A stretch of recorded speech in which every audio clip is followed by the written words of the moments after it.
ఈరోజు చిత్తూరు జిల్లా తెలుగుదేశం పార్టీ కార్యాలయంలో విశ్వవిఖ్యాత నట సార్వభౌమ నందమూరి తారక రామారావు గారి వర్ధంతి సందర్భంగా ఘన నివాళి అర్పిస్తున్నాము.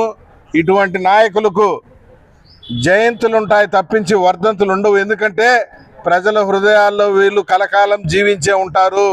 ఒక సామాన్య రైతు కుటుంబంలో పుట్టి అంచెలంచెలుగా ఎదిగి భారతదేశ రాజకీయ చరిత్రలోనే ఒక సువర్ణమైనటువంటి అధ్యాయాన్ని లిఖించినటువంటి వ్యక్తి, సామాన్యులకి రాజకీయాన్ని తీసుకుపోయి గడప దగ్గర నిలబెట్టినటువంటి వ్యక్తి, ప్రజలే దేవుళ్ళు సమాజమే దేవాలయం అనే నినాదాన్ని చాటి చెప్పినటువంటి మహత్తర శక్తి, వందలాది మంది ఎమ్మెల్యేలని, వందలాది మంది ఎంపీలని, మంత్రుల్ని, స్పీకర్లుగా, వేలాది మంది ఎంపీటీసీలు, వేలాది మంది జెడ్పీటీసీలు, వేలాది మంది కౌన్సిలర్లు, వేలాది మంది మున్సిపల్ చైర్మన్లు, మార్కెట్ కమిటీ చైర్మన్ని తయారు చేసినటువంటి ఏకైక వ్యక్తి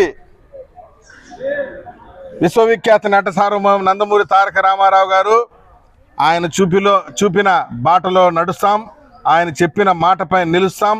విశ్వవిఖ్యాత నట సార్వభౌమ నందమూరి తారక రామారావు గారికి మరణం అనేది లేదు.